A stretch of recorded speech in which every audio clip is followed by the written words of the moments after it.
Chapter 11 Crossroads. The three of them stood motionless, looking down in an easy silence. What happened to Shifty didn't come as a shock, but it was still a hard thing to digest. An ominous feeling settled in their hearts. Seeing the broken body of their companion, it was too easy to imagine one of them sharing the same fate. No one knew what to say. After a minute or so, Scholar finally sighed. It's a good thing that you took most of the supplies he had been carrying. A bit heartless, but not wrong, Sunny thought, giving the older slave a careful look. Scholar frowned, realizing that his mask of a kind-hearted gentleman had slipped for a second, and hurriedly added in a somber tone, "May you rest in peace, my friend." Wow. What a performance.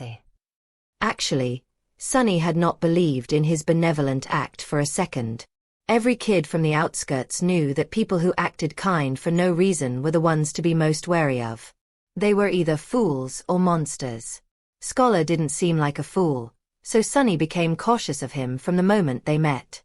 He got this far by being a mistrustful cynic, and there was no reason to change now.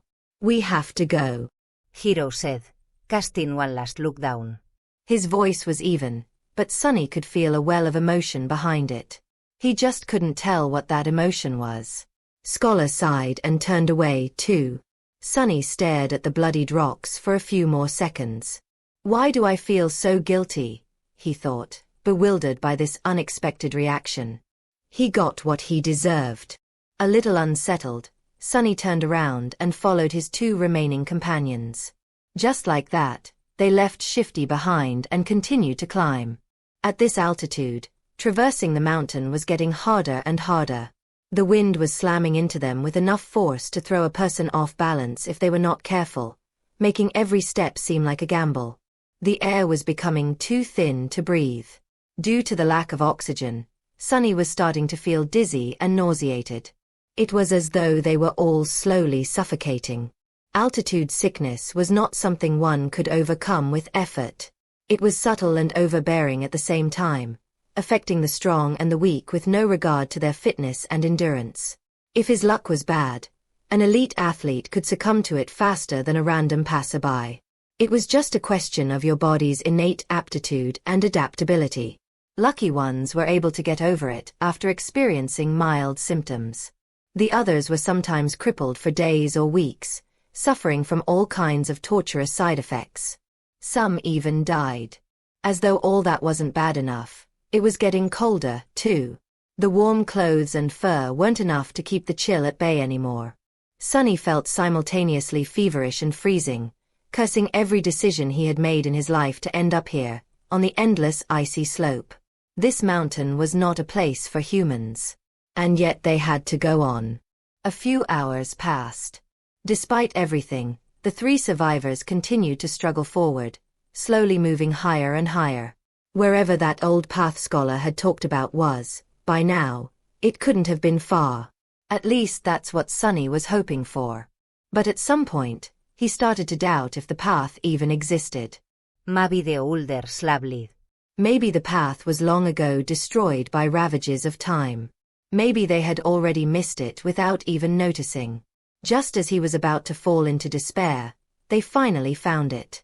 It was weathered and narrow, barely enough for two people to walk side by side. The path wasn't paved, but rather cut from the black rock by some unknown tool or magic, winding its way up the mountain like a tail of a sleeping dragon. Here and there, it was hidden beneath the snow.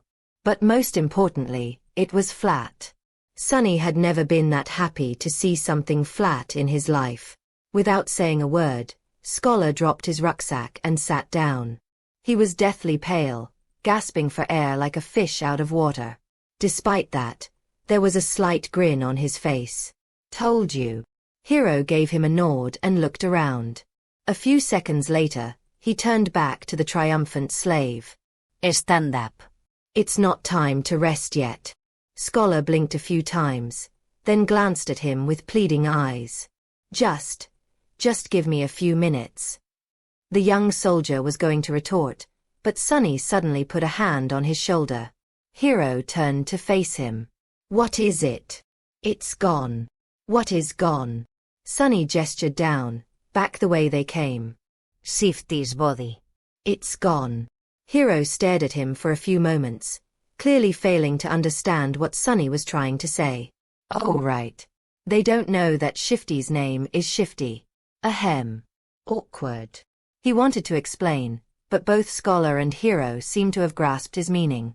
Simultaneously, they moved to the edge of the stone path and looked down, trying to spot the place where Shifty had met his end. Indeed, the splattering of blood could still be seen on the jagged rocks, but the corpse itself was nowhere to be found. Scholar flinched back and crawled as far away from the edge as he could. The young soldier also backed away, instinctively grabbing the handle of his sword. The three of them exchanged tense looks, clearly understanding the implication of Shifty's disappearance. It's the monster, Scholar said, even paler than before. It's following us. Hero gritted his teeth. You are right. And if it is that close, we will inevitably be forced to fight it soon. The idea of fighting the tyrant was as frightening as it was preposterous. He might as well have said that they will all be dead soon. The truth of it was painfully clear to both Sunny and Scholar. But the older slave, surprisingly, did not look panicked. Instead, he lowered his gaze and quietly said, "Not necessarily." Hero and Sunny turned to him, all ears. The young soldier raised an eyebrow. Explain. Here it comes. Scholar sighed. The beast had traced us this far in just a day. That means that there are two most probable possibilities. Either it is smart enough to realize where we are going, or it is following the scent of blood. After a bit of thinking, Hero nodded, agreeing with this logic. The older slave smiled slightly and continued. Whether it is one or another, we can throw him off our trail and buy some time. How do we do that? Despite the urgency in Hero's voice, Scholar hesitated and remained silent. Why are you not answering? Speak. The older slave sighed again and slowly, as though against his will, answered. Sunny was waiting for this moment for a while now. We'll just have to make the boy bleed. Drag him down the path, then leave him there as bait and go up instead. His sacrifice will save our lives. Right on time. If Sunny wasn't mad, and scared witless of course, he would have smiled. His judgment, it seems, was eerily on point. Affirmation was always nice, but not in a situation where being right also meant potentially being used as monster bait. He remembered the words Scholar had spoken back when Shifty was campaigning to have Sunny killed. Don't be too hasty, my friend. The boy might prove useful later on. These words, which had sounded benevolent then, now turned out to hide a much more sinister meaning. What a bastard! Now it all depended on whether or not Hero would decide to follow through with Scholar's plan. The young soldier blinked, astonished. What do you mean, make him bleed? Scholar shook his head. It's simple, really. If the monster knows where we are going, we have no choice but to abandon our plans to reach the mountain pass and go over the peak of the mountain instead. If the monster is following the scent of blood, we have to use one of us as bait to mislead it. He paused.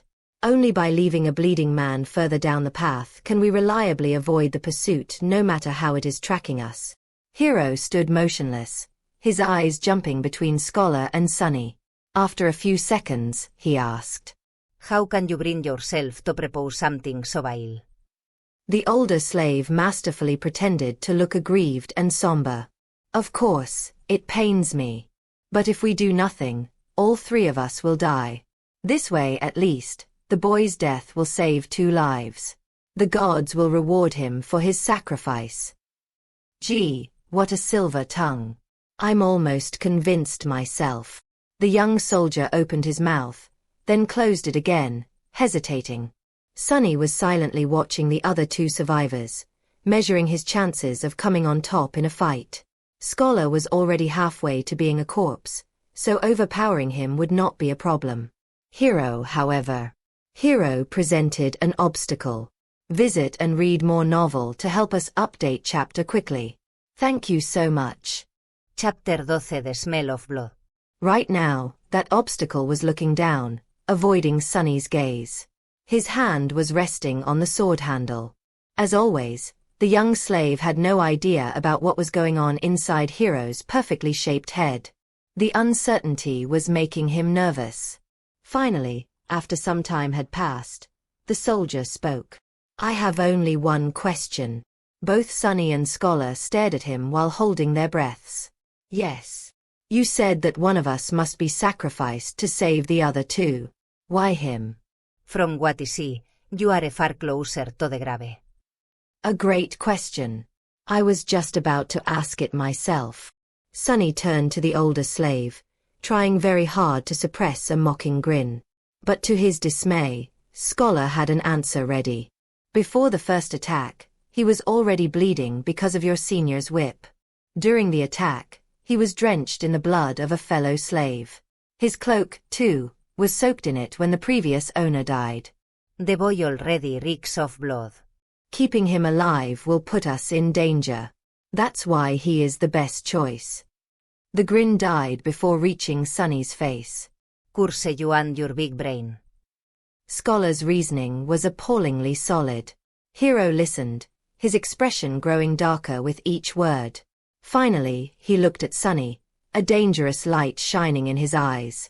That is true. Sunny felt his mouth getting dry. Cold sweat was running down his spine. He tensed, ready to act. But at that moment, Hero smiled. Your logic is almost unassailable, he said, unsheathing the sword. However, you failed to account for one thing. Scholar raised an eyebrow, trying to hide his own nervousness. What might that be? The young soldier turned to face him, the smile disappearing from his face. Now, he was radiating thick, practically palpable killing intent. It's that I know who you are, your grace. I also know what you've done, and how you ended up a salve. Just one of the revolting crimes you have committed would be enough to make me want to kill you. So if there is someone among us who deserves to be sacrificed, it's you. Scholar's eyes widened. But the smell of blood. Don't worry about it. I'll make you bleed enough to overpower whatever residual scent the boy carries. It all happened so fast that Sunny barely had time to react. Hero lunged forward with a speed that seemed almost inhuman. A moment later, Scholar was shrieking on the ground, his leg broken with one strike from the flat side of the young soldier's sword. Not giving him an opportunity to recover, Hero stomped on his other leg, and a sickening sound of shattering bones could be clearly heard. The shriek turned into a sobbing howl. Just like that, Scholar was done for. The brutality of Hero's actions was in such stark contrast with his usually graceful demeanor that Sunny felt blood turning to ice in his veins. This was scary. The soldier gave him a calm look and said in a placid tone, What for me here? Then he grabbed the older slave and dragged him down the path, soon disappearing behind a rock outcropping. After a few minutes, terrible screams could be heard echoing through the wind. Sunny was left alone, trembling. Crap. This is too much. He still couldn't believe how sudden Scholar's demise came to be, and how ruthless it was. Some time later, Hero was back, acting as though nothing had happened. But it was exactly that normalcy that unnerved Sunny the most. After sorting through the contents of Scholar's rucksack and throwing most of the firewood out, the young soldier put it over his shoulder and nonchalantly turned to the young slave. Let's go. We need to hurry. Not knowing what to say, Sunny gave him a nod and headed forward. Now there were only two of them left. It was sort of stupid, but Sunny suddenly felt lonesome. Walking on the stone path was much easier than scaling the mountain wall. He even had time for unnecessary thoughts. A strange feeling of melancholy descended on Sunny. Somehow, he began to feel that the end of this nightmare, whatever it might be, was not far off now. They walked in silence for some time before Hero spoke. Don't feel guilty about what happened. It's not your fault. The decision was mine, and mine alone. The young soldier was a few steps ahead, so Sunny couldn't see his face. Besides, if you knew this man's sins, actually, it's better that you don't. Just trust me when I say that killing him was an act of justice. I wonder which one of us feels guilty. These people, always trying to rationalize their actions, always desperate to maintain an illusion of righteousness even while doing most foul things. Sunny hated the hypocrisy. Not getting an answer, Hero chuckled. You don't like to talk, do you? Well, fair enough. Silence is gold. They didn't speak again after that, each preoccupied with their own thoughts. The sun was setting, painting the world into a million shades of crimson. This high up, the air was clean and crisp, pierced by streams of scarlet light. Below them, a sea of maroon clouds was slowly rolling past the mountain. The stars and the moon had begun to reveal themselves in the vermilion sky. It was quite beautiful. However, Sunny could only think about how cold it was going to be once the sun fully disappears. Before that happened, Hero had found them a shelter. Not far from the path, hidden behind some tall rocks, was a narrow crevice that extended into the slope of the mountain. Happy to be safe from the piercing wind, they explored the crevice and ended up in a small, well-concealed cave. Sunny made a move to unbundle some firewood, but Hero stopped him with a shake of his head. Today we will camp without making a fire. The beast is too close. Camping without the warm flames to keep them company was not going to be pleasant, but at least they weren't going to freeze to death inside the cave. In any case, the alternative was too frightening. Sunny sat down, putting his back against the cave's wall. Hero settled opposite of him, looking downcast and thoughtful. He was obviously in a strange mood. If nothing else, it was apparent from the fact that today, for the first time, the young soldier had failed to care for his sword after making camp. Soon, the sun was gone, and their small cave became completely dark. Sunny, of course, could still see perfectly well. Hero, on the other hand, was now completely blind. In the darkness, his handsome face looked noble and, for some reason, sorrowful. Sunny studied it, not willing to fall asleep. After a while, Hero suddenly spoke in a quiet voice. You know, it's strange. Usually, I can feel someone's presence even in absolute darkness. But with you, there's nothing. It's like you are just one of the shadows. With only silence to answer him, he smiled. Are you asleep? The question echoed in the darkness. Sunny, who had never spoken with Hero unless there was an urgent need to, and even then only using a few words at best, felt like there was a strange intimacy between them now. That's why he decided to talk. Maybe the darkness gave him courage. Besides, there was an occasion. Why? Are you waiting for me to fall asleep before you kill me? Or will you do it in the morning? Visit and read more novel to help us update chapter quickly. Thank you so much. Chapter 13 Moment of Truth. The smile froze on Hero's face. He lowered his head, as though in shame. After a minute or so passed, shrouded in heavy silence, he finally answered. Yes. I thought that if I do it when you sleep, you won't have to suffer. Unseen to him, a bitter grin appeared on Sunny's face. A long sigh escaped from the young soldier's lips. He rested his back against the cave's wall, still not looking up. I don't expect you to forgive me. This sin, too, will be mine to bear. But, please, if you can, find it in your heart to understand. If things were different, I would have gladly faced that monster to let you escape. But my life does not belong to me alone. There is an unencompassable duty I am sworn to fulfill. Until it's done, I cannot allow myself to die. Sunny laughed. You people. Look at you. Planning to kill me and still insisting on having a good excuse. How very convenient. I really hate hypocrites like you the most. Why don't you be honest for once? Don't give me that crap. Just say it. I'm going to kill you because it's easy. I'm going to kill you because I want to survive. Hero closed his eyes, his face full of sadness. I'm sorry. I knew you wouldn't be able to understand. What's there to understand? Sunny leaned forward, anger coursing through his veins. Tell me, why do I have to die? The young soldier finally looked up. Even though he couldn't see in the dark, he turned his face in the direction of Sunny's voice. That man was a villain. But he was also right. The scent of blood is too heavy on you. It will attract the beast. You can just let me go, you know. We'll part ways. After that, whether or not the monster finds me won't be your problem. Hero shook his head. Dying in that creature's maw is too cruel a fate. It's better if I do it myself. You are my responsibility, after all. How noble of you. Sunny leaned back, dejected. After a short while, he quietly said, You know, when I just came here, I was ready to die. After all, in this whole world, 2 worlds, actually, there's not a single soul who cares whether I live or die. When I'm gone, no one will be sad. No one will even remember that I existed. There was a forlorn look on his face.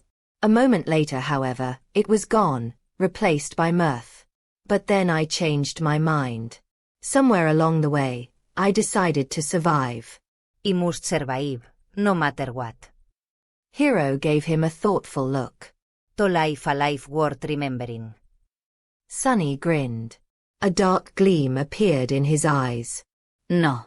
To spite you all. The young soldier was silent for a few moments, then nodded, accepting this answer. He rose to his feet. Don't worry. Make it quick. Aren't you overly confident? What makes you think you'll be able to kill me? Maybe I'll kill you instead. Hero shook his head. I doubt that. But in the next second, he staggered and fell on one knee. The young man's face turned deathly pale, and with a pained groan, he suddenly vomited blood. A satisfied smile appeared on Sunny's face. Finally. Finally.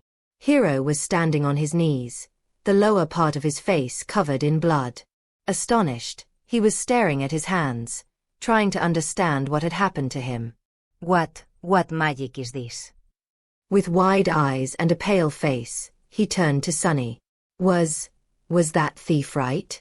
Did you put the curse of the shadow god on us? Sunny sighed. I wish that I had the ability to throw divine curses around, but no. To tell you the truth, I don't have any abilities at all. Then. How? The young slabs shrugged. That's why I poisoned you all. Hero flinched, trying to comprehend his words. What? After the tyrant first attacked, you send me to search for water. While gathering flagons from the dead soldiers, I squeezed bloodbane juice into each one, except my own, of course. Not enough to taste it, but enough to slowly kill anyone who would drink from them. The soldier gritted his teeth, struggling through pain. A sudden realization appeared on his face. So that's why the other 2 were in such bad shape. Sunny nodded. Shifty drank the most, so his condition worsened the fastest. Scholar was also not long for this world, but you finished him off before the poison could. Yourself, however, it was as though bloodbane had no effect on you at all. I was really starting to get worried. Hero's face darkened. I see. I understand. He thought about something, then looked at Sunny with surprise. But back then you didn't know that we will turn on you. Sunny just laughed. Oh, please. It was obvious. Shifty was the kind of man who would kill for a pair of boots. Scholar was like a wolf in sheep's clothing. People are selfish and cruel in the best of situations. Was I supposed to believe that those 2 weren't going to do something terrible to me when faced with certain death? Hero spat more blood. Then, what about me? You. A disdainful expression appeared on Sunny's face. You are the worst of them. Why? Sunny looked at him and leaned forward. I might have not learned much in my short life, but I do know one thing, he said, all traces of humor gone from his voice. Now there was only cold, callous contempt. Sunny's face hardened as he spat. There is nothing more pathetic than a slave who begins to trust his slaver. Hearing these words, Hero lowered his head. I see. Then, suddenly, he laughed. You are a wicked little shit, aren't you? Sunny rolled his eyes. There's no need to be rude. But Hero wasn't listening to him. Good. This is good. My conscience will be clearer. The young slap Said in irritation. What are you mumbling about? Just die already. Hero chuckled and suddenly pierced him with a stare. Somehow, he didn't look so sick anymore. You see, that plan would have worked if I was a normal human. But, alas, my soul core has awakened long ago. I've slain countless enemies and absorbed their power. Bloodbane poison, unpleasant as it might be, can never kill me. Crap. Sunny turned around and tried to run away, but it was already too late. Something hit him in the back, sending his body crashing into the rock wall. With a scream, he felt a sharp pain piercing his left side. Rolling out of the cave, Sunny clutched his chest, scrambled back onto his feet and ran, trying to escape the narrow crevice. He managed to reach the old path, finally being able to see the stars and the pale moon shining brightly in the night sky. But it was as far as he was able to get. Stop. As the cold voice sounded behind him, Sunny froze. If Hero really had an awakened soul core, he had no chances of getting away from him. In a fight, he had no chances at all. Turn around. The young slave obediently turned, holding his hands up. He looked at Hero, who was wiping the blood off his face with a displeased look in his eyes. The two of them stared at each other, shivering in the murderous cold. Was it worth it? No matter. Despite it all, I will be true to my promise. Make it quick. The soldier unsheathed his sword. Do you have any last words? Sunny did not answer. However, a small silver bell suddenly appeared in his hand. Hero frowned. Where were you hiding that thing? Sunny shook the bell. A beautiful, clear ringing sound flowed over the mountain, filling the night with an enchanting melody. What are you doing? Stop. The young slave dutifully stopped. What was? Right under Hero's bewildered eyes, the silver bell disappeared into thin air. He looked at Sunny, stumped and suspicious. Tell me, what did you just do? But Sunny didn't answer. In fact, he hadn't said a single word ever since escaping the cave. Right now, he wasn't even breathing. Hero, on the other hand, continued to speak. Tell me right now or you will regret it. He scowled. Why are you not saying anything? The shivering boy just stared at him, completely silent. No. He was staring into the darkness behind him. Hero's eyes widened. What? Visit and read more novel to help us update chapter quickly. Thank you so much. Chapter 14 Child of Shadows. Sunny had no choice but to resort to one last, desperate gamble. He had no chance against the enemy in a direct confrontation, at least not without an advantage. Bloodbane poison was supposed to be his hidden card, but turned out to be nearly useless. Being able to see in the dark did not help that much, too. Somehow, Hero was able to perceive their surroundings even without any light. Whether he was using his sense of hearing or some magical ability, Sunny did not know.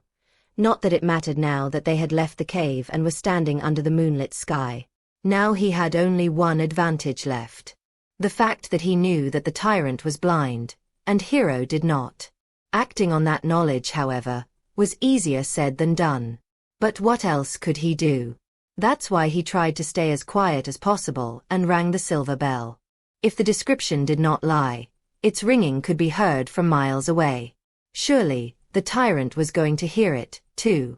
Now Sunny only had to stay silent, stall for time and hope that the monster would come. As he did so, Hero's bewilderment slowly turned into anger. Tell me right now or you will regret it. His voice was quite threatening, but still, the young slave did not answer. He just shivered in the cold and tried not to moan despite the pulsing pain in his chest. Why are you not answering? But Sunny did not dare to answer. He held his breath and watched, horrified, as the familiar colossal figure appeared behind Hero. His lungs were on fire, and his heart was beating like crazy. It was beating so loud that he was even afraid that the blind tyrant would hear it. But of course it couldn't be louder than Hero's voice, who was still talking, turning himself into the only source of noise on this mountain.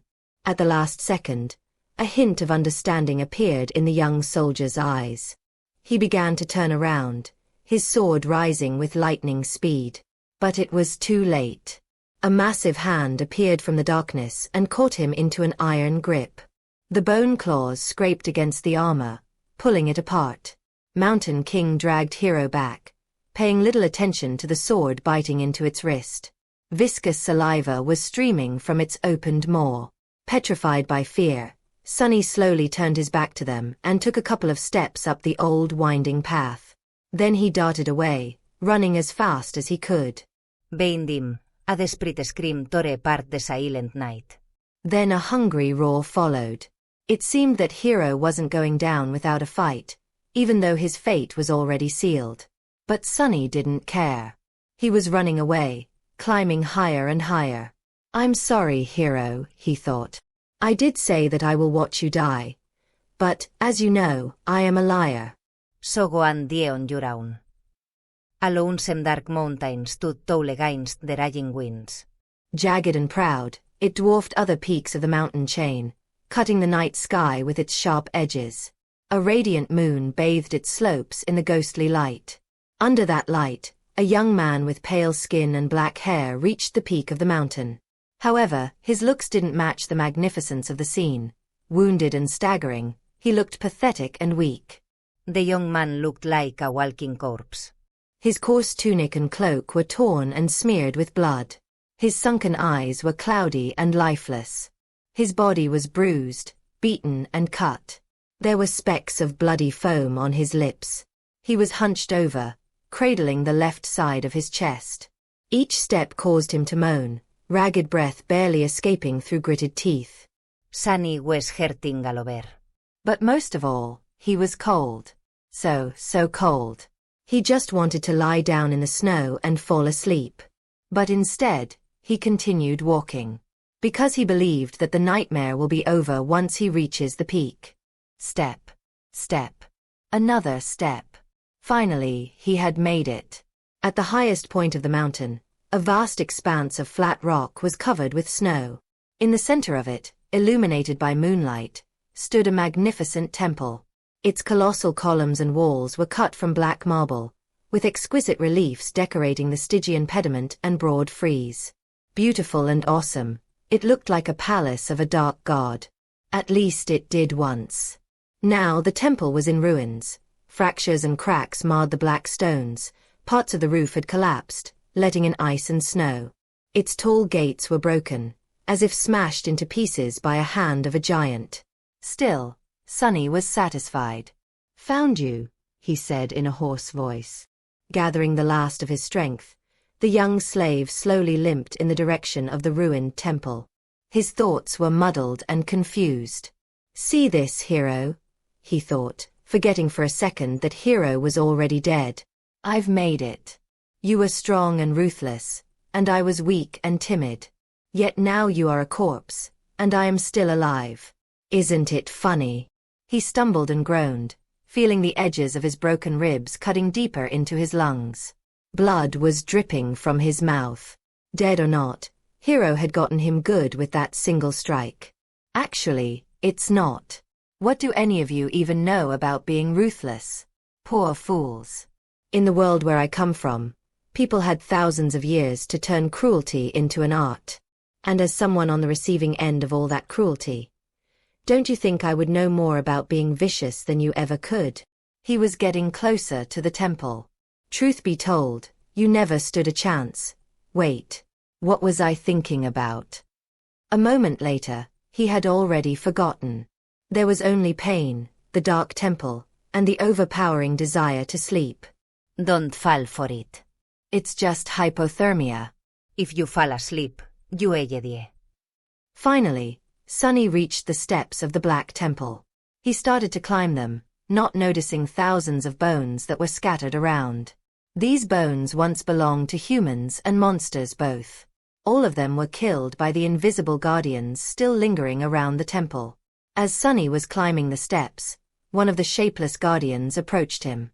It was ready to snuff out the spark of life that was burning weakly in the defiler's chest, but then stopped, sensing a faint, strangely familiar scent coming from his soul. The scent of divinity. Sorrowful and lonesome, the guardian moved aside, letting Sunny pass. Oblivious, he entered the temple. Sunny found himself in a grandiose hall. Cascades of moonlight were falling through the holes in the partially collapsed roof. Deep shadows were surrounding these circles of silver light, not daring to touch them. The floor was covered in snow and ice. At the far end of the hall, a large altar was cut from a single piece of black marble.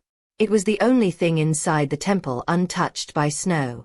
Forgetting why he came here, Sunny headed for the altar. He just wanted to sleep. The altar was dry, clean, and as wide as a bed. Sunny climbed on it and lay down. It seemed like he was going to die. He was okay with it. Sunny tried to close his eyes, but was stopped by a sudden noise coming from the direction of the temple's entrance. He turned his head to look, not even a little bit curious. What he saw would have sent chills running down his spine if he wasn't so cold, tired and indifferent. Mountain King was standing there, looking at him with its 5 blind eyes. He was still massive, terrifying and revolting. Worm-like shapes were still moving frantically under its skin. It was sniffing the air, salivating. Then it opened its maw and moved forward, slowly approaching the altar. What an ugly bastard, Sunny thought, and suddenly clutched his chest, convulsing in a fit of torturous coughing. Bloody foam flew from his mouth and fell on the altar. However, the black marble soon absorbed it. A second later, it was as pristine as it was before. The tyrant was just about to reach Sunny. It was already stretching its hands to grab him. I guess this is the end, he thought, resigned to his fate. But at the last second, suddenly, the voice of the spell resounded in the dark temple. You have offered yourself as a sacrifice to the gods. The gods are dead, and cannot hear you. You soul bears the mark of divinity. You are a temple slab. Shadow God stirs in his eternal slumber. He sends a blessing from beyond the grave. Child of shadows, receive your blessing. Under Sunny's astonished eyes, the shadows crowding the great hall suddenly moved, as though coming alive. Tentacles of darkness surged forward, entangling Mountain King's arms and legs. The mighty tyrant struggled, trying to get free. But how could it resist the power of a god? The shadows dragged Mountain King back, pulling in different directions. The tyrant opened its maw, and a furious howl escaped it. The next second, its body ruptured, torn apart into pieces. Blood, viscera and severed limbs fell on the floor in a crimson torrent. Just like that, the horrible creature was dead. Sunny blinked. Once again, he was alone in the ruined temple. The great hall was dark and silent. And then the spell whispered. You have slain an awakened tyrant, Mountain King. Wake up, sunless. Your nightmare is over. Prepare for appraisal. Visit and read more novel to help us update chapter quickly. Thank you so much. Chapter 15 Shadows Lab. Prepare for appraisal. Sunny found himself in a space between dream and reality. It was an endless black void illuminated by a myriad of stars. Between those stars, countless strings of silver light were woven into a beautiful and inconceivably complex net, forming various nexuses and constellations. It was truly breathtaking. Somehow, Sunny understood that he was seeing the inner workings of the nightmare spell. He also couldn't help but think that it looked a lot like the celestial equivalent of a neural network. If so, was the spell alive? This was a question that countless people had been asking themselves for the past few decades. The best answer they had come up with was that there was no way to know. The spell was neither alive nor dead, neither sentient nor mindless. It was more of a function than a creature. But Sunny was in no mood to ponder philosophical questions. He was eagerly awaiting his boon. The spell was still appraising his performance. However, the first reward had nothing to do with it. You have received a memory. Puppeteer's Shroud. Yes. Sunny felt incredibly elated. He was almost ready to do a happy dance. That memory belonged to Mountain King, who was an awakened tyrant, which meant that the memory itself was of the awakened rank. Getting it was a stroke of incredible luck. There were 7 ranks to everything in the spell. These ranks were, in order of growing power, dormant, awakened, ascended, transcendent, supreme, sacred and divine, with the exclusion of nightmare creatures, who were ranked as dormant, awakened, fallen, corrupted, great, cursed and unholy. From the spell's point of view, Sunny was a dormant human. Having a memory of a higher rank than his own soul core would be of great help once he enters the dream realm. The power gap between different ranks simply could not be overestimated. He wanted to take a look at the puppeteer's shroud, but there was no more time. The spell was done with its appraisal. Here in the void, its voice didn't sound subtle and familiar anymore. Rather, it seemed like the universe itself was speaking. Sunny held his breath, listening. Aspirant. Your trial is over. An amb les laves ascended de Black Mountain. Both heroes and monsters fell by his hand. Unbroken, he entered the ruined temple of a long-forgotten god and spilled his blood on the sacred altar. The gods were dead, and yet they listened. You have defeated a dormant beast, Mountain King's lava. You have defeated 3 dormant humans, names unknown. You have defeated an awakened human, Oro of the 9. You have defeated an awakened tyrant, Mountain King. You have received the Shadow God's blessing. You have achieved the impossible. Finale prasel. Glorious. Your treachery truly knows no bounds. That final part was not really necessary, as far as Sunny was concerned, but he was still pretty satisfied with the praise from the spell. He felt like his chances of evolving his aspect to an awakened, or even ascended one were pretty high.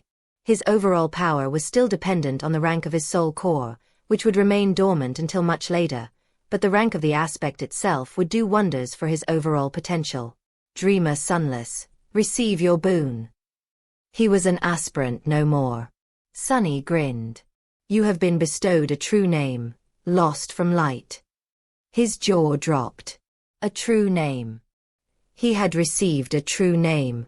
Never in his wildest dreams did Sunny dream of becoming one of the chosen few to accomplish such feat, and in his very first nightmare to boot. Not even all of the saints could boast of having one. He was an elite now, a bona fide cream of the crop. He was going to be rich. But the rewards kept coming. Your aspect is ready to evolve. Evolve aspect. What kind of a question is that? Sunny crossed his fingers and said, yes. Dormant aspect temple slave is evolving. New aspect acquired. Aspect rank, divine. Sunny fell over. Aspect name, Shadow Slab. Divine, it's divine. Sunny was standing on his knees, stupefied. The shock was so great that for a second there he lost all control over his limbs and fell. It said, divine, right? He raised a trembling hand and rubbed his eyes, making sure that he was awake. Or rather conscious, since, technically, he was still sleeping in the underground vault of the police station.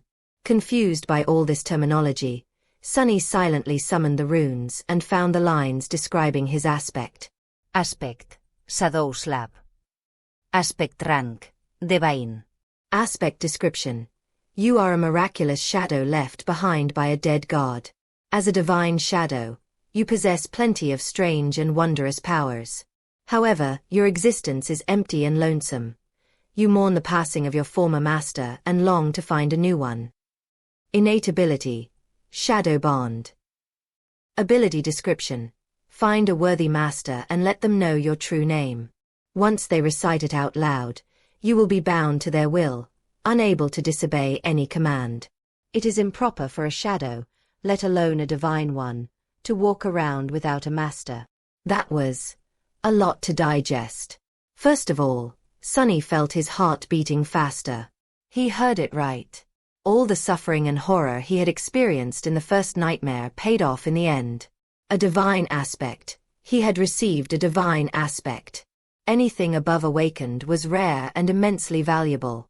People with ascended aspects were rare enough to be fought over by various factions.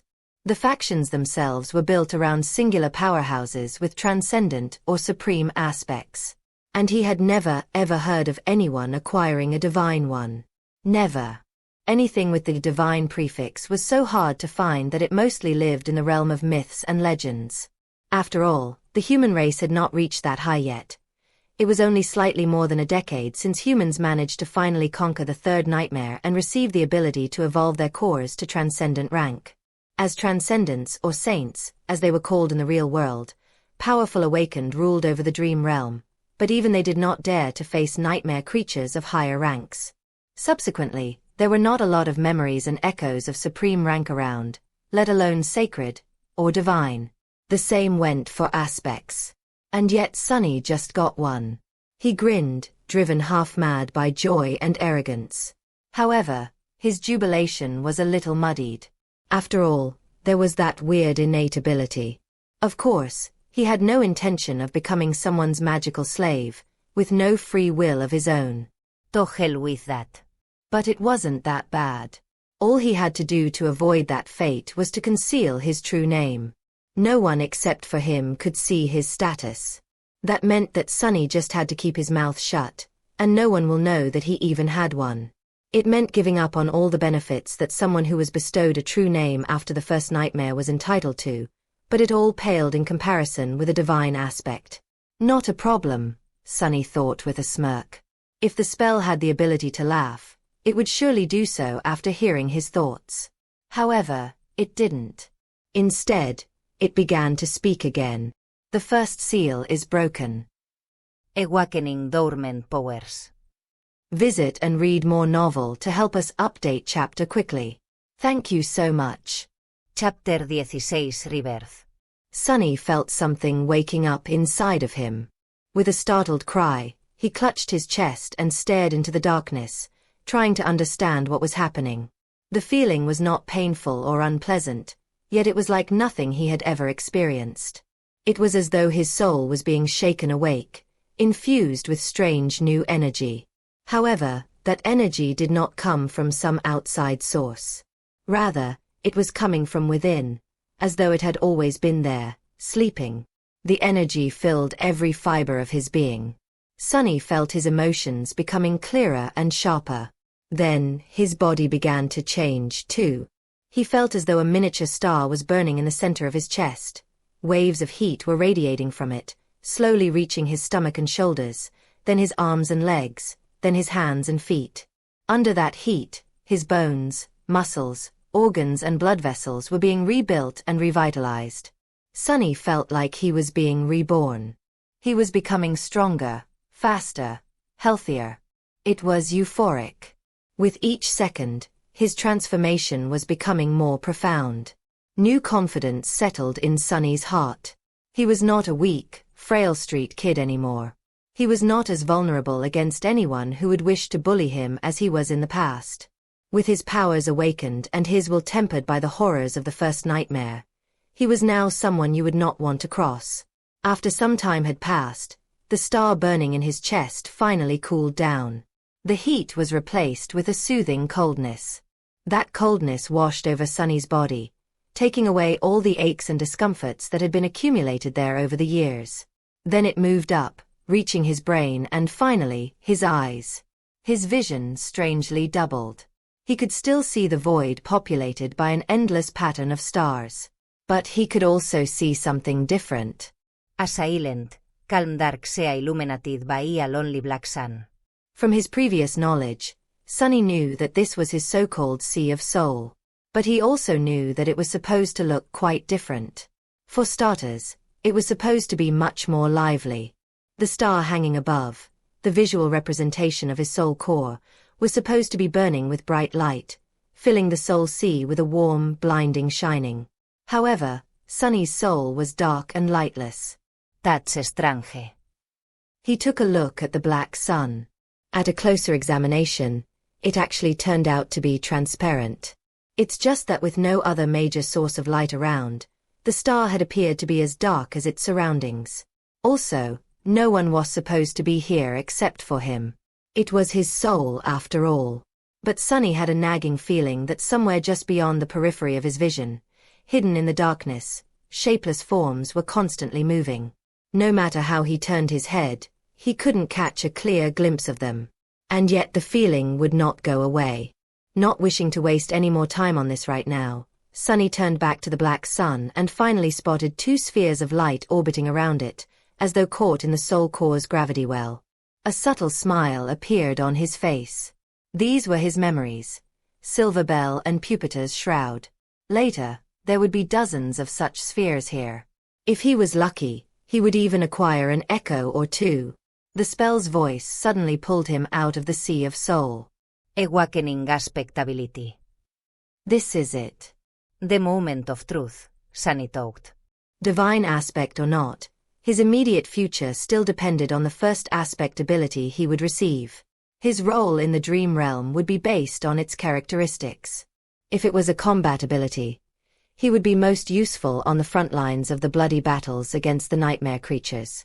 If it was tied to sorcery, he would likely become a powerful, but fragile ranged fighter. If it was something having to do with utility, he would be a vitally important part of the behind-the-scenes workings of the dream realm. Utility abilities were also extremely valued in the real world, where Awakened performed many tasks that kept it going. If he was lucky, he could even become a healer. Healers were very rare, and as such, sought-after specialists. Aspect ability acquired. Aspect ability name: Shadow Control. Sunny hurriedly summoned the runes. He wanted to go to the description of his new ability right away, but then decided to give his overall information a look first. Name: Sunless. True name: Lost from Light. Rank: Dreamer. Shadow Core. Dormant. Shadow Fragments. Diciembre de 1000. What is that? Where the rank of his soul core was supposed to be written, a mysterious shadow core appeared instead. Sunny looked at it, blinking. He had never heard of anyone having a different kind of core before. Was he that unique? This enigmatic shadow core would certainly explain why his sea of soul looked so strange. And also, he moved his eyes down, noticing the shadow fragments counter. Usually, there was supposed to be an indicator of the number of soul shards consumed. However, it was nowhere to be seen. Do I actually have a completely different progression path than all Awakened? The idea was as exciting as it was frightening. Not having to fight for resources with anybody else was an incredible advantage. Most of the human society in the dream realm was built around the acquisition of soul shards.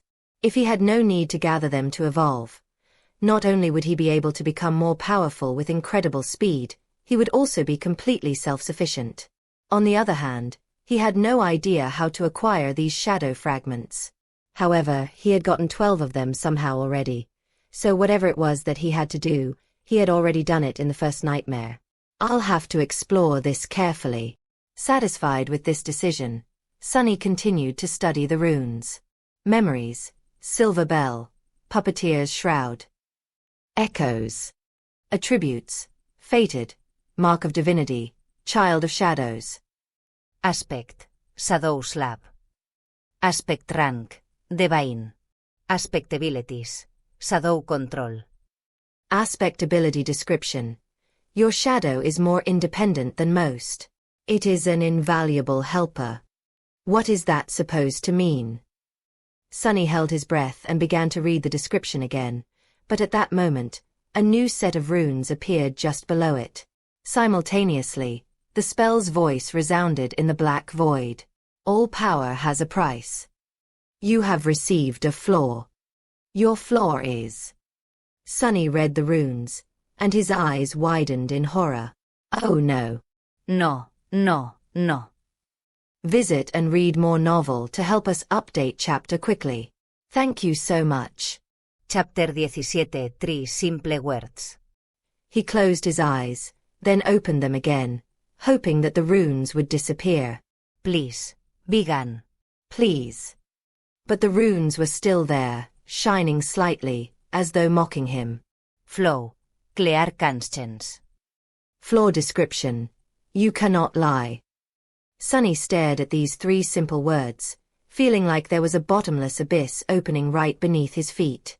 The spell, which was usually frivolous with its descriptions, decided to be straight and on point this time. There were only 3 words. They left him no room to maneuver. Can't lie. I can't lie. Me. How am I supposed to live if I can't lie? Sonny's very survival was predicated on his ability to deceive and outsmart other people. Even the spell itself congratulated him on his treachery. Without the ability to lie, he wouldn't be able to achieve anything. Not to mention. His heart suddenly felt as though it was about to stop. If he could only tell the truth, how was he supposed to hide his true name? Wouldn't anyone be able to turn him into an obedient slave by simply asking a couple of innocent questions? As such. Sonny was about to scream and curse, but at that moment, the spell spoke again. Wake up, lost from light. The black void spun and disappeared. Sonny opened his eyes. The armored ceiling of the police station's vault hung above him. No one would call its aesthetics beautiful, but to him, it was the most majestic sight. Only now did he realize how much he had missed the real world. It was safe and familiar. There were no monsters or slavers. Well, at least officially. There was no constant fear of torturous death. It was home. In addition, Sonny felt incredible. The cold that had crept deep into his bones during the nightmare was gone, taking with it all the pain that his wounded body had been enduring day after day. His feet and wrists were not in agony. His back had forgotten the bite of the whip, and he could even breathe without feeling the sharp edges of his broken ribs cutting deeper and deeper into his lungs. What a blessing! The sudden disappearance of pain, coupled with the new vitality that permeated his body, almost made Sonny cry. I really survived. He slowly looked down and then froze, breathless. On a cheap plastic chair placed beside his reinforced medical bed sat the most beautiful woman he had ever seen. She had short, raven black hair and icy blue eyes.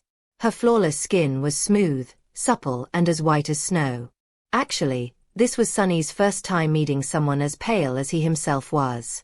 However, while Sonny's pallor looked strange and unhealthy, the beautiful stranger was nothing short of striking.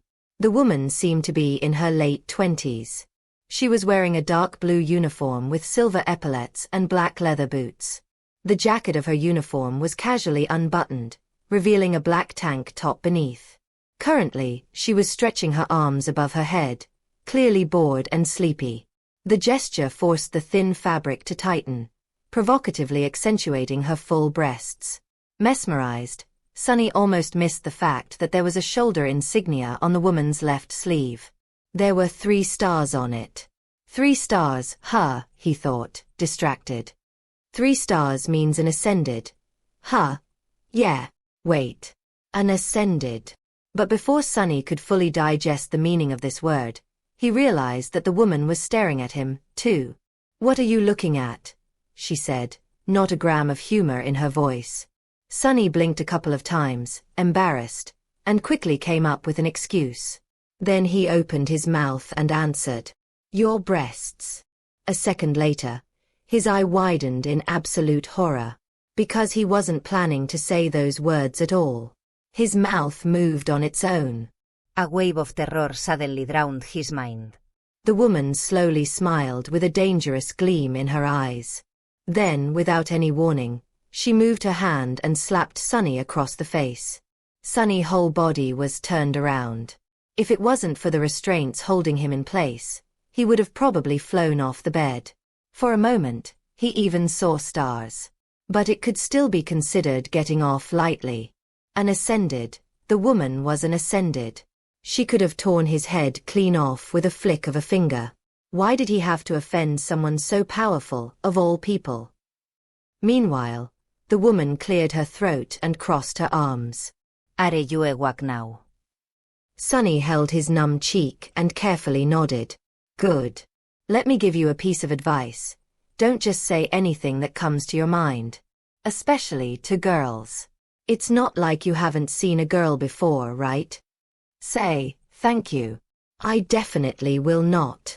Sonny talked. But instead, his mouth moved on its own, and he said, I've seen plenty. But no one as beautiful as you. Then he flinched back, his face as red as a lobster. The woman stared at him for a few seconds and then burst into laughter. I see you haven't met a lot of awakened then. By awakened standards, I'm below average. Sunny glanced at her with doubt. The woman shook her head. As your soul core develops, the body gets rid of all its imperfections. So it's hard to find an unattractive awakened, especially among the stronger ones. Live long enough, and you might just become a flower boy yourself. Then she gave him a thorough look and added, well, maybe. In any case, since you're awake, welcome back to the land of the living. Congratulations on surviving your first nightmare, Sleeper Sunless. Sleeper Sunless. That was how people would address him now, at least in the short span of days until the winter solstice. After that, he would either return from the dream realm as an awakened or not return at all. It felt strange to have a title put before his name. In the past, Sunny was rarely even addressed by name. People mostly called him things like boy, punk, brat, or hey you. But now he even had a title. Sleeper Sunless. Actually, the correct term was dreamer. But humans had their own set of words for those infected by the nightmare spell. Carriers who had just finished their first nightmare were called sleepers because of how they interacted with the spell. Basically, once his spirit enters the spell, his body was going to fall into slumber. That slumber would continue for days, weeks, or even months, however long it takes him to escape the dream realm. Hence the term, sleeper. Once he escapes and becomes an awakened, he would live his life normally during the day and return to the dream realm every time he falls asleep. The awakened were called the same by the spell and the humans. That word was also sometimes used as a general term for all carriers. Then, if he were to decide to enter a second nightmare and manage to survive, he would become an ascended. People called them masters. Masters could enter and exit the dream realm as they wished. Some even chose to never come back there at all. More than that, they traveled between the worlds physically, not just in spirit. And then, above the masters, there were saints, those who had conquered the third nightmare and earned the right to call themselves transcendent. They were as powerful as demigods, and even more rare. Not only could they travel between the real world and the dream realm, but they could also take others with them. But coming back to masters. The beautiful woman stood up and approached the reinforced medical bed. With practiced moves, she began to undo the restraint holding Sunny in place. I am Ascended Jet. You can call me Master Jet. These past 3 days, I was on watch duty due to your nightmare. Right, before I fell asleep, the policeman told me that an awakened would arrive in a few hours to monitor my condition. To kill the nightmare creature if he didn't let it through. Sunny was unwilling to open his mouth, terrified that all sorts of truths would come spilling out. But there were things he simply had to know. Master Jet. I have a question. Go on. Why would a master be put on watch duty? Isn't it below your pay grade? Jet gave him a dark look. You're smarter than you seem. Recently, there was a lot of gates opening in this sector. Most of the local awakened are either wounded or occupied with the cleanup. Or dead. It's always like that close to the winter solstice. She opened the final restraint and took a step back. Plus, there's not a lot of awakened who, like me, directly work for the government. It's by far the least lucrative or glorious career one of us can choose. Would you abandon wealth and fame to work abysmal hours and risk your life, fueled only by altruism and sense of duty? Sunny wanted to say something flattering. Instead, he looked Master Jet right in the eyes and smirked. Of course not. I'm not an idiot. Damn this damn floor. Damn. She stared at him with a humorless expression. Sunny thought that he was going to get slapped again. But instead, Jet smiled. See, I was right. You really are smart. Visit and read more novel to help us update chapter quickly. Thank you so much. Chapter 18 Absence of Light. Sunny was enjoying a hot shower. After their short conversation, Master Jet had sent him to clean himself, saying that he reeked of nightmare. The unnatural slumber of the spell would slow down the body's metabolism, and the medical apparatus he had been strapped into was supposed to take care of the rest, but he was still asleep for 3 whole days. Even if only psychological, the scent of bloodshed and despair lingered around him. I'm in heaven, Sunny thought, willing himself to temporarily forget about the looming disaster of the floor. He was alone in the police station's showers, relaxing under the streams of hot water. After a bit of time had passed, Sunny reluctantly turned the tap off and walked over to the towel rack. Coincidentally, he saw himself reflecting in the mirror. The changes in his physique were subtle, but noticeable. His pale skin seemed a little healthier, his muscles a bit more pronounced. He looked slender and lean instead of emaciated and frail, as he did before. There was a slight luster to his dark hair and a shine to his eyes. However, he was still rather diminutive. Not exactly a picture of masculine handsomeness, to say the least. Flower boy, eh? Sunny thought, full of bitterness. Then he suddenly froze, noticing something strange. As he was looking at himself in the mirror, the reflection of his shadow seemed to move. It was as though the shadow lowered its head and quietly face-bombed. Sunny quickly turned around, piercing his shadow with a nervous look. However, everything seemed normal. The shadow was doing exactly what it was supposed to do, repeating his every motion. I clearly saw you move, he said, feeling a bit strange. You have just moved on your own, right? Sunny glared at the shadow, which obediently glared back. Did you move or not? The shadow enthusiastically shook its head. What do you mean, no? You've just moved your head. Do you think I'm a fool? The shadow seemed to think for a bit and then shrugged. Sunny was left with his mouth agape. Your shadow is more independent than most. It is an invaluable helper, he muttered finally. Right. This was how the spell had described his aspect ability. But what exactly could his shadow do? He decided to experiment a little. Hey you. Tell me what you can do. The shadow was silent and motionless. Right. It doesn't have vocal cords.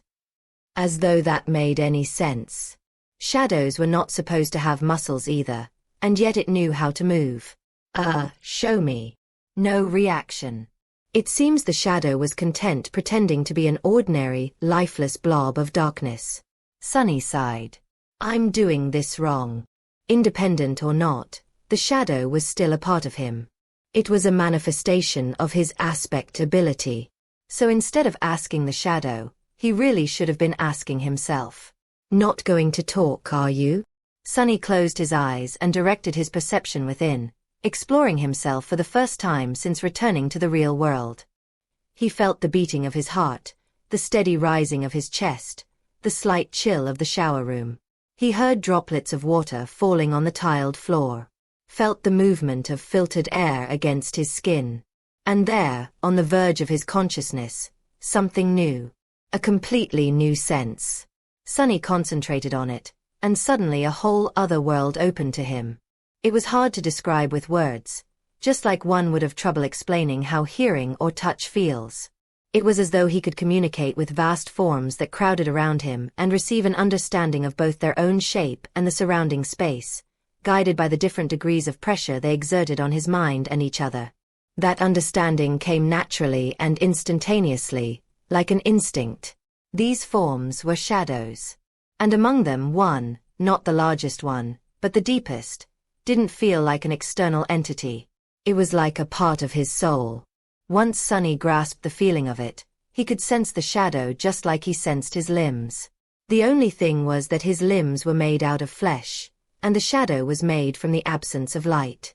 Sunny opened his eyes and looked at the shadow. Then, with a thought, he willed it to raise an arm. The shadow raised an arm. He willed it to sit, stand, turn around, kick. Then he willed it to change shape, turning into a circle, then a line, then a monster.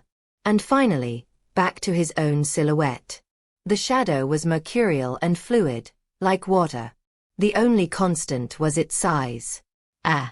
How about that? The shadow pouted, then reluctantly raised its thumbs. But how are you useful? He willed the shadow to strike the towel rack. It obediently moved and delivered a powerful kick. Of course, since it was just a shadow, its leg passed over the towels harmlessly, not even causing them to sway a little. Is that all you can do? In his mind, the image of shadow tentacles tearing the mighty tyrant into little pieces cracked and shattered mercilessly. It seemed he would not be competing with Shadow God anytime soon. How regretful. The shadow looked at him with disdain. Then it shrugged and stopped moving altogether, clearly offended. Sunny sighed and took a towel off the rack. All right. I will explore it later. A few minutes after that, he was wearing a clean police-issued tracksuit and heading for the cafeteria. Master Jet was waiting for him at one of the tables, with 2 trays full of steaming synthetic food in front of her. Help yourself. Sunny glanced at the cheap gruel, which was not so different from the stuff he used to consume in the outskirts, and sighed. Somehow, he had expected his first meal after becoming a sleeper to be more lavish. Still, it was food. He sat down and began to wolf down the gruel ravenously. He was very, very hungry. In the process, his thoughts began to wander. Sunny stole a glance at Jet and wondered. The spell told him to find a master, and the next thing he knew there was a woman calling herself master right in front of him. He tried to imagine being an obedient slave to someone like her. Weird thoughts started to appear in his mind. You know what, Sunny, he thought with dark irony. Knowing your luck, this would be a perfect moment for her to ask. What are you thinking about? Sunny choked on the gruel. He felt his mouth beginning to open, and put all of his will into staying silent. A second passed without him saying anything. Then a weird pressure appeared in his mind, which soon turned into blinding pain. He endured it for a couple more seconds before giving up. I was thinking that it would be a perfect moment for you to ask me about what I am thinking, he finally said. Jet gave him a weird look. All right. Are you almost finished with your food? Sunny nodded. Then I'll begin. As per protocol, I am obligated to inform you of a few things. It is mostly a formality. First of all, concerning your nightmare.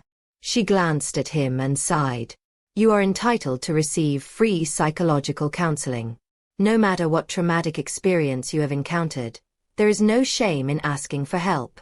Your mind is as important as your body. It's only right to keep it healthy. Are you interested? Sunny shook his head. Jet shrugged and continued. As you wish.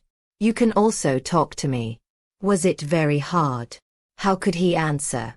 It was simultaneously much worse than I expected and exactly as bad as I expected. She nodded, satisfied with that explanation. That's a good attitude. I won't pry any further. Us outskirt rats are way more resilient than people think. Sunny looked at her in surprise. Master Jet, you grew up in the outskirts? She grinned. What? You can't tell because of my exquisite manners and polished exterior. He blinked a couple of times, surprised. I couldn't tell at all. After thinking for a while, he added. Are there a lot of people like us among the awakened? Jet's smile disappeared. No. There's not. In fact, they can be counted on one hand. As expected. Odds were really stacked against people like them. That made the 3 stars on Jet's insignia even more exceptional. One day, ie llevia Master To. If she can do it, why can't I? So, what happens now? What else are you obligated to tell me? Sunny had no idea what he was supposed to do after leaving the police station.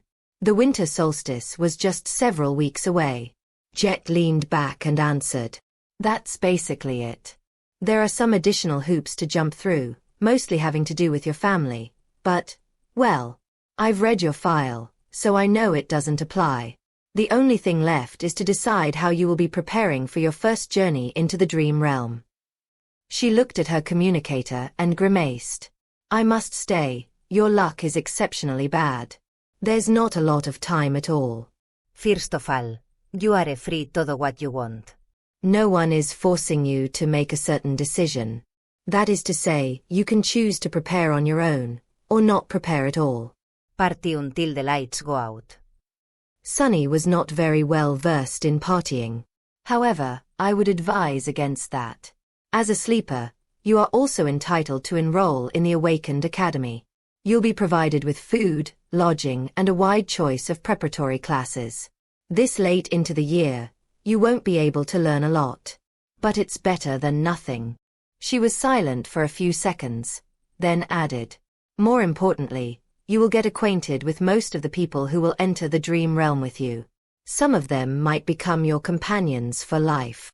And some may end up trying to end that life once we're inside the spell, Sunny added, reading between the lines of what Master Jet had said. So, what do you say? Do you want me to take you to the academy?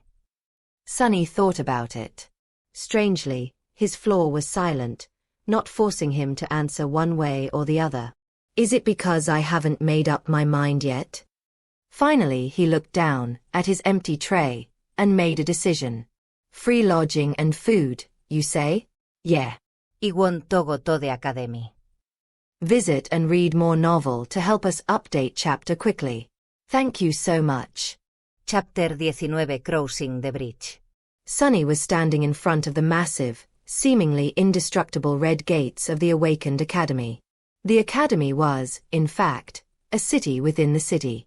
It was built like a fortress, with a high wall made of hard alloy, deep moat and numerous large-caliber turrets which were placed in certain positions to create a deadly air suppression dome.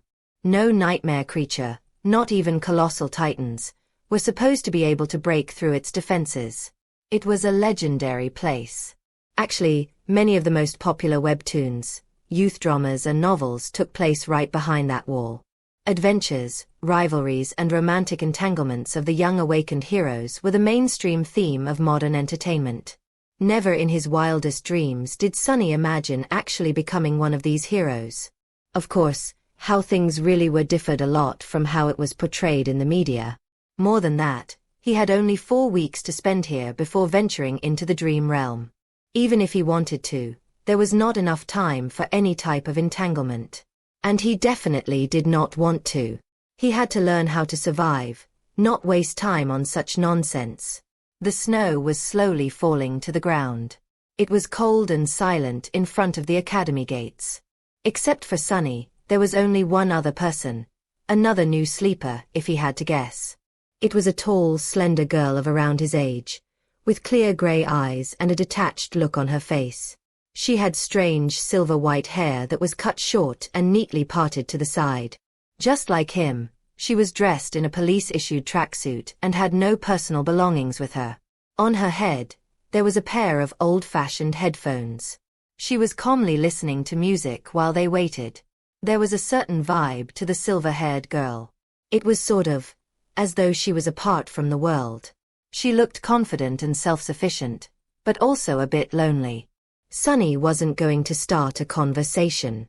Who knew what kind of situation he would put himself in due to that damn flaw? It was better to keep to himself. He glanced at the girl and sighed. I wonder what flaw does she have? Finally, the gates began to open. The giant, ridiculously thick sheet of reinforced metal slowly descended, creating a long bridge. Sunny looked ahead with grim determination. Master Jet's parting words echoed in his mind. On their drive to the academy, Sunny didn't speak much, looking at the sights of the city that were flying past the window of Jet's personal transport vehicle. Actually, it was his first time sitting in a PTV.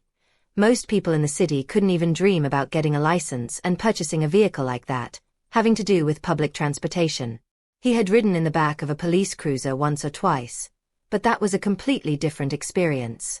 At some point, Master Jet looked at him and said, Since we both come from the outskirts, I'll give you 3 pieces of advice. Whether you listen to me or not is your business. Sunny turned his head, waiting. First, once you're registered in the academy, they'll offer you psychological counseling again. There will also be a valuable reward for sharing your experiences in the nightmare and the details of your appraisal. You'll be able to receive a soul shard, Maybe even several of them. He frowned. Are you trying to convince me to visit a psychiatrist again? Jet shook her head. No. I'm telling you to refuse. Surprised, Sunny raised his eyebrows. Why? There was a pause before she answered. You're too green to understand, but out there in the dream realm, nightmare creatures are not the only danger. Once you grow powerful enough, humans will become an equal threat. The less they know about your aspect, the better. So that's how it is. The easiest way to defeat a powerful awakened is to use their flaw. That's why young fools in the academy are encouraged in various ways to share the details of their aspects. I'm not saying that the government will leak your information, but once two people know a secret, it's no longer a secret. And there's a lot of people working for the government. That made a lot of sense. Thank you, Master Jet. She gave him a nod. Second, there will be a lot of courses to choose from. All types of combat training, deep dives into nightmare creature categories and vulnerabilities, basics of various types of sorcery, artifact study and so on. Sunny gulped. Actually, he was already agonizing about what weapon to train with. 4 weeks was not enough to master a weapon, but at least he would have a basic understanding of it. Disregard all of that. The only course you have time to attend is wilderness survival. He blinked. What? Jet glanced at him. It's different for city kids, who learn all sorts of useful things in school and from their tutors. But we don't have that advantage, do we? What was the biggest threat to your life during the nightmare? Sunny thought about it. On the surface, the most dangerous thing he faced was the tyrant, followed by Hero. Auro of the Nine. But actually, what almost killed him in the end was the cold. Jet smiled. Smart. You only know how to survive in the city. But the dream realm is mostly made of wilderness. Do you know how to make a fire? How to procure food? How to find safe shelter? No. Fighting monsters is important, but it'll be useless if you die of hunger or exposure to the elements. Trust me. I've learned it the hard way. Sunny nodded, angry at himself. It was so obvious, yet he never even thought about these seemingly simple things. He was blinded by his past habits and experience. Human brains were like that. Once accustomed to a certain way of living, it was hard to see past the already familiar routines. It was lazy thinking at its worst. At that point, Master Jet had stopped the car and opened the door, getting out. Sunny followed her and was momentarily stunned, staring at the colossal metal gates in front of them. This was the famous Awakened Academy. After a few seconds, he shook off his amazement and turned to his senior. This is as far as I go, she said, looking cheerlessly at the walls of the academy. I've already notified them. Someone will come fetch you in a while. There was something dark in the depths of her icy blue eyes. Sunny suddenly felt a cold feeling spreading through his body. That's the third advice. Master Jet glanced at him, then sighed. Remember, no one can survive in the dream realm alone. That's not an opinion, that's a fact. Try to get along with your peers, even if they don't treat you well. It might save your life. Then she suddenly smiled and patted him on the shoulder. You've done well to survive until now. Make sure to keep yourself alive in the future, too. Then she got back into her PTV and drove off. Just like that, she was gone. The end of the metal bridge hit the special grooves in the ground and stopped moving after a set of loud clicks. Sunny looked ahead, wondering what kind of life he was going to be living in the next 4 weeks. Keep your flaw and aspect secret, learn to survive in the wilderness, be nice to other sleepers. It didn't sound too hard. But for some reason, he was sure that these weeks were going to be as challenging as his first nightmare. Or maybe even worse. Seemingly free of such concerns, the silver-haired girl walked forward and stepped on the bridge. Sunny sighed and reluctantly followed.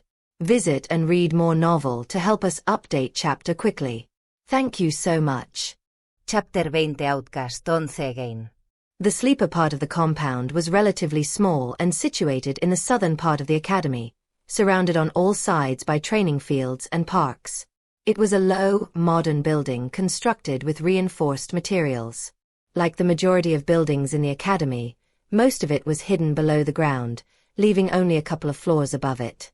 With its white, pristine alloy walls and wide windows, it must have looked beautiful in the summer, contrasted against all the greenery around.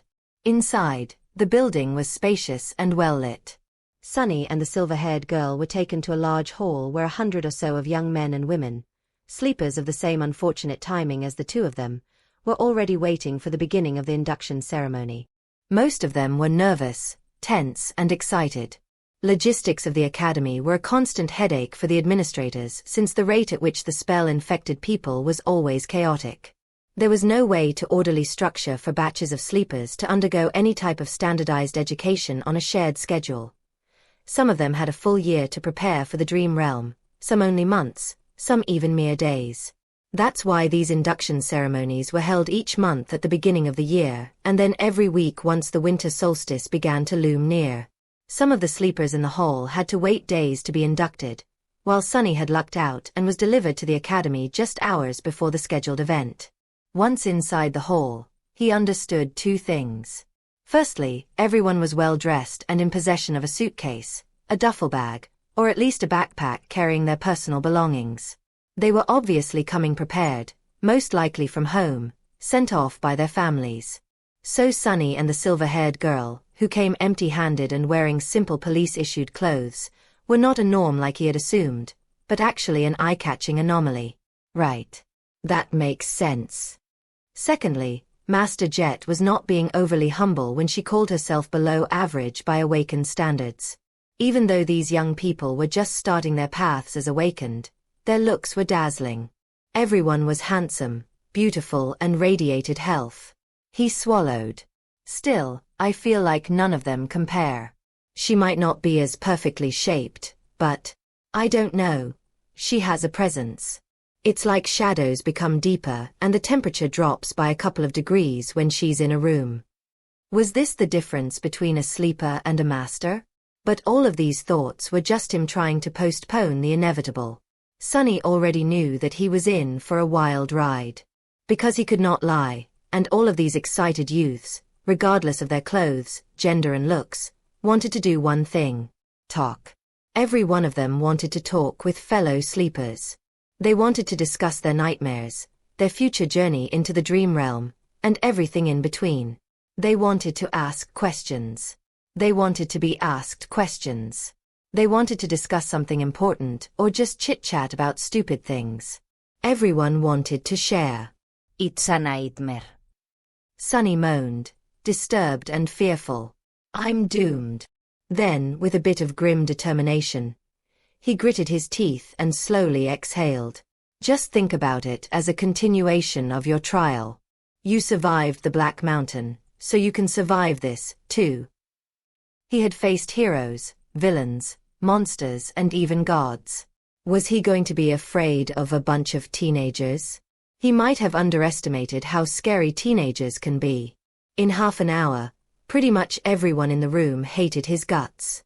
After a short series of conversations, Sunny had acquired a reputation of an obnoxious, foul-mouthed pervert. This reputation was quickly solidified. He was slapped a few times and even punched once. He also discovered a couple of new things about his true self, namely, that deep down inside he was apparently rude, arrogant, and more than a little bit lustful. The conversations went something like this. Look at all these young people. How many do you think will return from the dream realm?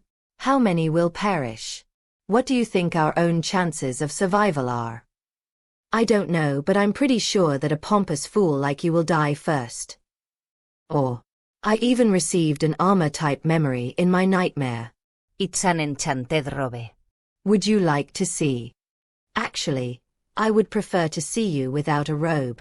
Or, then those lowlifes began to rob the bodies. It was disgusting. They even took their shoes.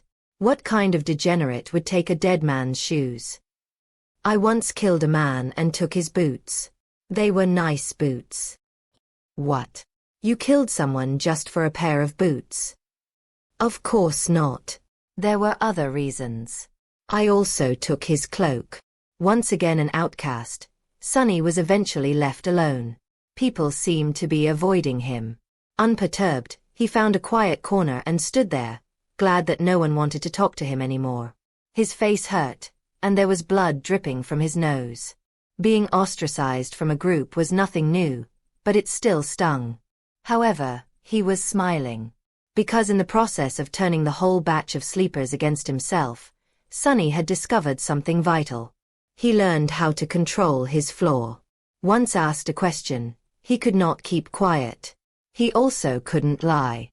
However, after a lot of experimentation, Sunny had found out that with a bit of practice, he could influence the exact way the truth eventually came out. It was like this: after receiving a question, his mind automatically produced a truthful answer. After that, the flaw would force him to say that answer aloud. Refusal to speak would result in the buildup of pressure, then piercing pain. The longer he kept quiet, the worse the pain would become. Eventually, he would have to surrender and reveal the truth.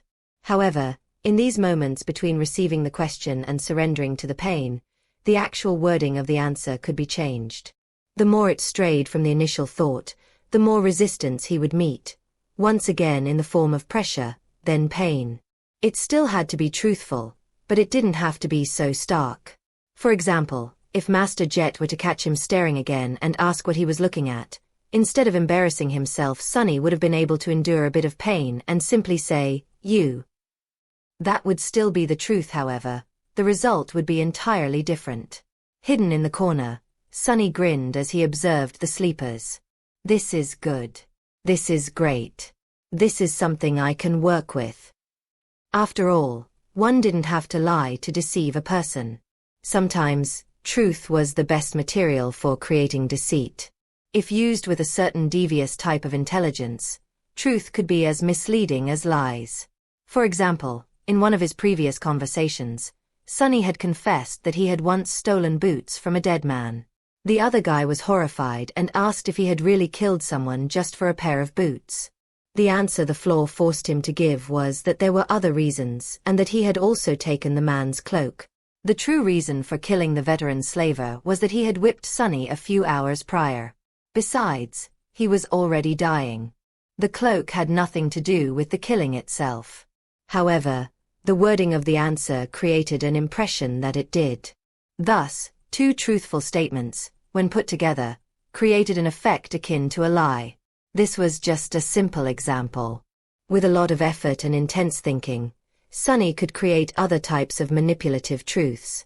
It was going to be extremely difficult and risky, but it could be done. He just needed a bit of luck. It was time to put his theory to practice. Sunny didn't forget what his main goal was: to make sure that no one ever finds out his true name. To achieve that, he had to create an impression that he was the most pathetic, weak person in this whole building. Someone who would never receive a positive appraisal, let alone a divine aspect and a true name. However, since this would be a lie, he couldn't just go and say it. So how was he to convince everyone that he definitely did not have a powerful aspect and an impressive record with the spell? His eyes fell on a particular group of sleepers. There were 5 or 6 of them, gathered around a tall, confident young man. The young man had brown hair and a gentle, handsome face. His eyes were green, with a hint of friendly humor. His posture, figure and attentive gaze betrayed someone who went through extensive training. Everything about the young man screamed of nobility and strength. Just at that moment, one of his companions was saying with a tone of amazement, "Ascended? You have received an ascended aspect? What was your appraisal?" The young man smiled humbly. "Oh, it was excellent." Sunny stopped in front of the group, as though by accident. After hearing the young man's answer, he frowned and looked at him with disdain. Then, with a voice full of utter bewilderment, Sunny said, "Ascended, excellent. That's it. That's the big deal." Visit and read more novel to help us update chapter quickly. Thank you so much.